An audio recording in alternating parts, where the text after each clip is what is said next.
As-sanatu kulluha sammun qatil.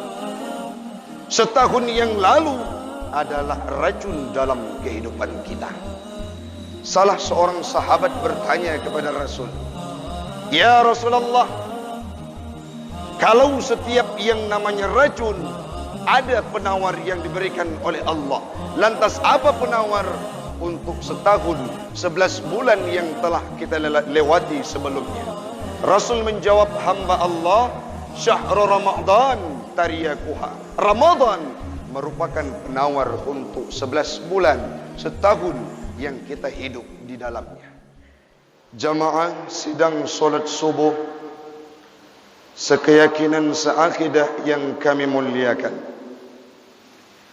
marilah di awal perjumpaan kita pada pagi yang berbahagia ini senantiasa kita memuja dan memuji Allah empunya alam semesta, Allah yang telah menghidupkan kita dalam bulan suci Sya'ban.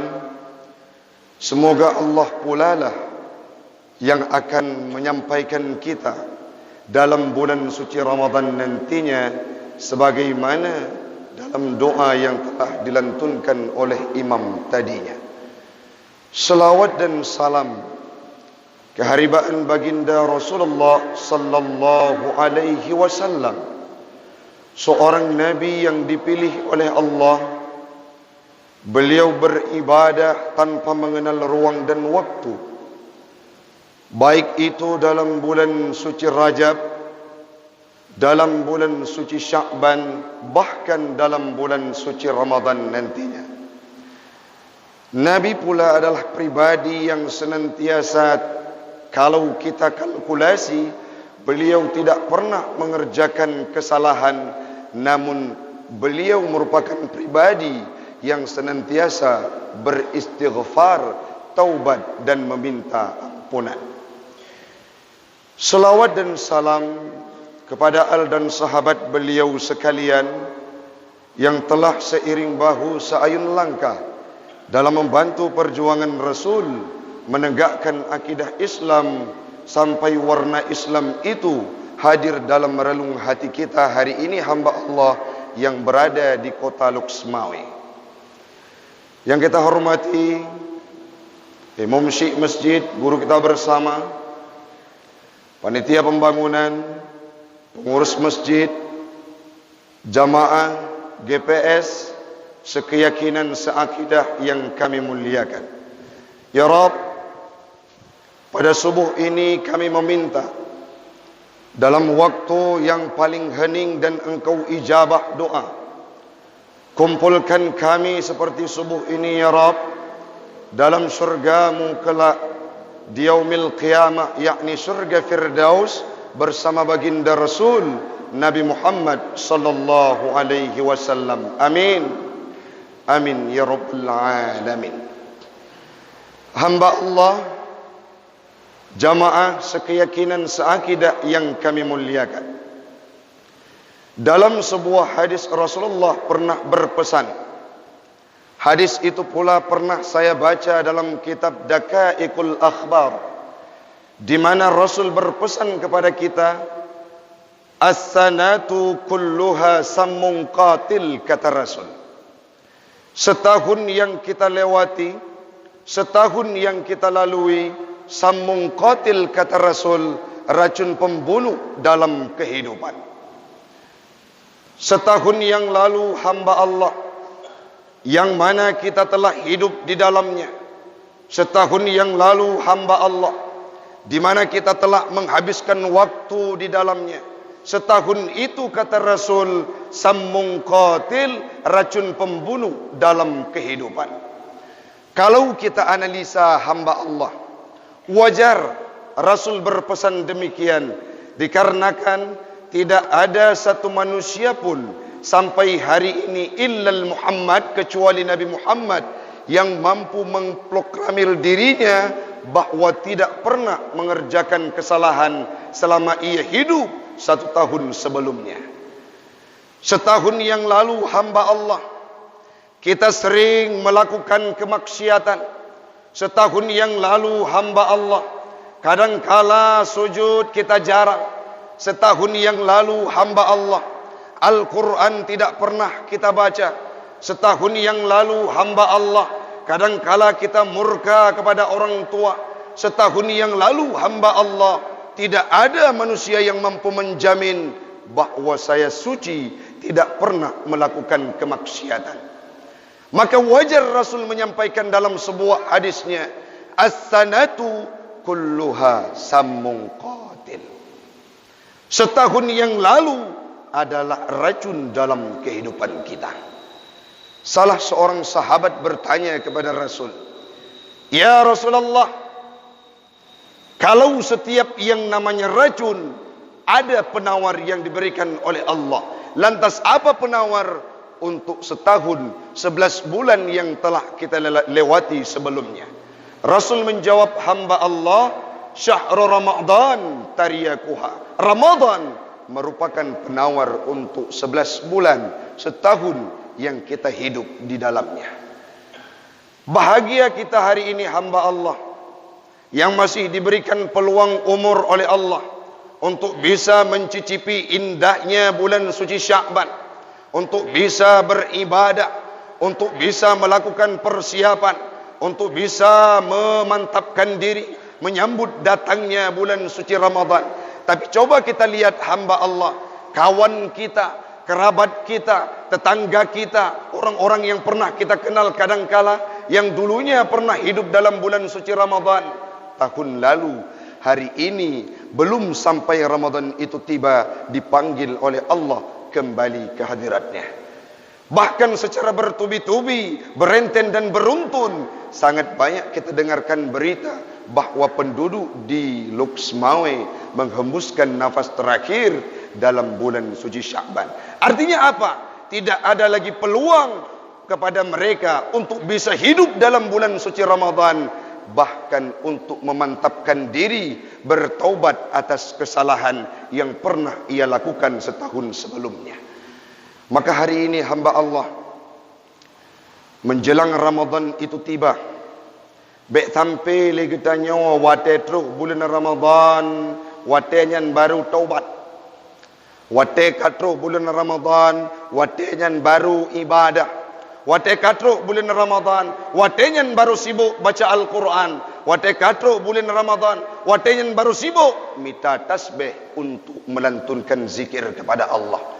Sebelumnya kita alpa, sebelumnya kita nista, sebelumnya kita kadangkala murka terhadap perintah-perintah Allah. Maka hari ini hamba Allah di subuh yang mulia ini, mari kita kembali ke jalan Allah untuk taubat kepada Allah sebelum Ramadan itu tiba dalam kehidupan kita. Rasulullah dalam sebuah hadis yang diriwayatkan oleh Imam Bukhari, beliau pernah menyampaikan, "Walillahi inni la astaghfirullah wa atubu ilaihi fil yaumi aktsara min 70 marrah." Rasulullah dalam sehari penuh, beliau tidak pernah melupakan mengucapkan istighfar, minta ampun kepada Allah lebih banyak dari jumlah 70 kali. Coba kita analisa hamba Allah, siapa Rasulullah? Orang yang dikategorikan oleh Allah adalah hamba umatnya, Nabi yang maksum, tidak pernah melakukan kejahatan. Beliau dengan segala kerendahan hati setiap harinya mengucap istighfar, meminta ampun dan bertaubat kepada Allah lebih banyak daripada 70 kali. Kita hari ini yang bergelimang dengan maksiat, kalau kita kalkulasi dalam catatan kehidupan kita, kadangkala amalan kebaikan dibandingkan dengan kejahatan sangat menumpuk. Amalan kejahatan yang kita lakukan dibandingkan kemaksiatan, dibandingkan kebaikan. Namun hari ini kita termasuk orang sungkan yang mengucap istighfar. Jangankan di waktu yang lain, usai solat kadangkala tidak pernah hamba Allah. Nabi pribadi yang sudah dijamin surga, bahkan tidak akan dimasukkan ke dalam surga orang yang lain sebelum beliau masuk dalam surga. Namun dengan segala kerendahan hati, beliau bertaubat dan meminta ampun kepada Allah setiap harinya lebih daripada 70 kali. Tengku nyo long orang yang cukup le dosa umur long 70 tahun, umur long 50 tahun, umur long 40 tahun. Selama hidup saya tidak pernah saya kenal dengan masjid. Selama hidup saya Al-Quran tidak pernah saya baca. Selama hidup saya zikir saya jarang. Akankah taubat saya itu diterima oleh Allah? Bila kita datang kepada Allah untuk meminta ampunan kepadanya, maka kita akan dikabulkan taubat kita oleh Allah Subhanahu wa taala. Pernah kami baca dalam tafsir Ibnu Katsir. Di sana dijelaskan bahwa dalam kitab Sahihain, kitab syarah Muslim dan syarah Bukhari, dijelaskan bahwa sebuah cerita menyangkut dengan ayat Al-Quran surah An-Nisa ayat 100. Ada cerita di dalamnya terpampang jelas. Apa ceritanya? Pada masa Nabi Allah Musa terdapat seorang laki-laki yang kekar tubuhnya, yang sudah membunuh 99 orang yang tidak berdosa dibunuh olehnya. Dia pergi untuk bertanya, ibu dah temannya yang buat hidra orang yang alim, katakanlah orang-orang yang memahami agama. Dia tanyakan, akankah saya diampunkan dosa oleh Allah yang sudah membunuh 99 pemuda, orang-orang yang tidak berdosa? Dijawab oleh orang alim yang pertama, engkau adalah orang yang murka, taubatmu tidak akan diterima. Karena mendengar kalimat tersebut, ditebas kepalanya, akhirnya lengkap dan sempurna 100 orang yang ia penggal kepalanya dibunuh. Saat itu dia kembali mencari petuah. Watenya ibu do ijak bak ulama yang lain. Tiba-tiba dia berjumpa dengan orang yang alim di suatu tempat. Dia tanyakan, akankah saya diampunkan dosa oleh Allah yang sudah membunuh manusia kurang lebih tepatnya 100 jumlah orang? Akankah saya diterima taubat oleh Allah? Disampaikan oleh ulama tersebut, siapapun yang datang ke hadapan Allah untuk bertaubat dengan sebenar-benarnya akan diterima dan diampunkan segala dosanya. Akhirnya pemuda tersebut berangkat untuk mencari ilmu pengetahuan agama dan bertaubat kepada Allah di tempat yang jauh dari tempat yang ia membunuh dulunya. Kenapa? Karena di tempat tersebut tidak menunjang dirinya untuk bertaubat kepada Allah karena kemungkarat yang luar biasa. Akhirnya urung si ilun watenya dibudak diberangkat. Setiba di perjalanan, kurang lebih di tengah perjalanan, malaikat pencabut nyawa berjumpa dengannya, alias kembali ke hadirat Allah. Belum sempat dia tiba ke majlis ilmu. Malaikat berselisih paham di antara malaikat yang satu dengan malaikat yang lainnya. Apakah ini termasuk dalam kategori hamba yang diterima taubat oleh Allah? Malaikat yang lain mengemukakan tidak, yang satunya mengemukakan iya. Akhirnya diambil kesimpulan, coba kita ukur perjalanannya lebih jauh yang mana dibandingkan tempat ia tinggal dan tempat yang akan ia tuju untuk bertaubat. Watele ukur dan hitung li para malaikat, akhirnya lebih saboh hasta untuk tempat ia menuju ke tempat bertaubatnya. Akhirnya dia menjadi orang yang diterima taubat dan dimasukkan dalam surga oleh Allah. Artinya apa hamba Allah? Uberaya jid dosa, uberaya jid kemaksiatan. Apabila kita sudah hijrah dan mendapatkan hidayah Allah, istiqamah dan taubat nasuha sebesar apapun, Allah Ghafurur Rahim. Allah adalah Maha yang menerima taubat. Sebagaimana dalam firman-Nya, illal ladzina tabu wa aslahu wa bayyanu fa ulaika atubu alaihim wa ana at-tawwabur rahim. Ayat tersebut dijelaskan bahwa sebelumnya ada hamba-hamba umat-umat sebelumnya yang menyembunyikan ayat-ayat Allah. Allah menegaskan, illal ladzina tabu wa aslahu wa bayyanu fa ulaika atubu alaihim. Orang-orang yang datang kepada Allah untuk bertaubat akan diterima taubatnya. Kenapa? Karena Allah adalah Maha penerima taubat. Uronyo urung si'lun, Ramadan hanya tinggal kurang lebih 10 uro tu. Bek sampai wate truk Ramadan lagi tanyo baru tamita Al-Quran. Bek sampai wate truk Ramadan lagi tanyo baru sadar ho kiblat. Bek sampai wate truk Ramadan, watenyan baru punuh saf di masjid. Realita yang kita dapatkan hamba Allah. Pertama Ramadan, malam pertama sampai ke 10, orang berduyun-duyun untuk beribadah di masjid. Tetapi saat menjelang akhir Ramadan, gugur satu demi satu orang-orang meninggalkan masjid. Kenapa? Karena orang-orang tersebut adalah pribadi yang hanya taubat dan ibadah dalam bulan suci Ramadan. Dalam tafsir Al-Qurtubi dijelaskan pula makna dari ayat tadi, sebuah kalimat yang indah. Hana kira kepada orang yang taubat apabila hatta yadhhar minhu fis sani khilaf. Artinya apa? Baru kira orang taubat kan pegah-pegah mantap, qaulun qail, tubtu, saya adalah orang yang taubat. Long takun ba urang, long urang taubat. Long urang yang kataubat, long urang yang hampa buat le dosa. Cuma kita sampaikan, namun dalam realita kehidupan kita tidak didapatkan oleh orang-orang yang berada di sekeliling kita. Pemakna dengku hana perubahan orang silun. Barau mungkin takun kegop. Urangnya dah pegah dah taubat tapi buat mentang sama, itu tidak termasuk dalam kategori taubat. Demikian yang disampaikan oleh Imam Al-Qurtubi. Orang yang maksiat, kira ketaubat apabila ketinggalkan kemaksiatan. Orang yang murtad, disampaikan oleh Imam Al-Qurtubi, kira kepada orang yang taubat, orang yang kembali lagi dalam Islam.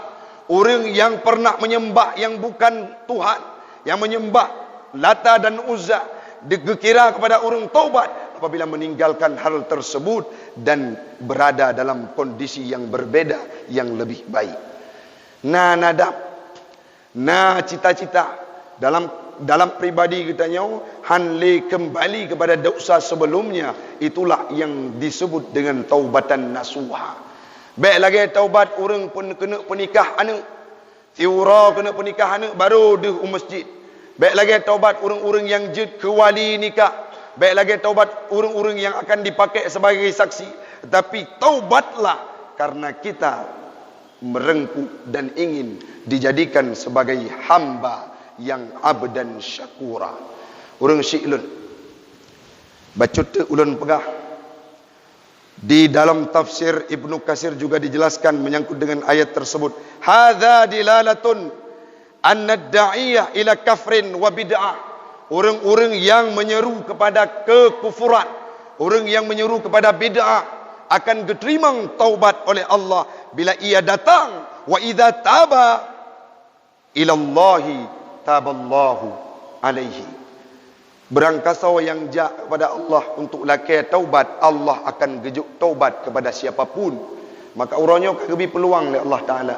Dalam bulan suci Sya'ban, di Nabi jamun tingkatkan ibadah luar biasa. Ligitanya orangnya kana umu dan mantang sihat orang syiklon, mari kita prepare diri, kita persiapkan diri untuk menyambut bulan suci Ramadan, sehingga kita saat sudah datang bulan suci Ramadan bukan menjadi orang yang masih mempersiapkan diri untuk bertaubat dalam bulan suci Ramadan, namun kita sudah menjadi pribadi yang bersih, yang taubat, yang sudah diterima taubat oleh Allah dalam bulan Ramadan, tinggal beribadah kepadanya dan istiqamah di dalam agamanya.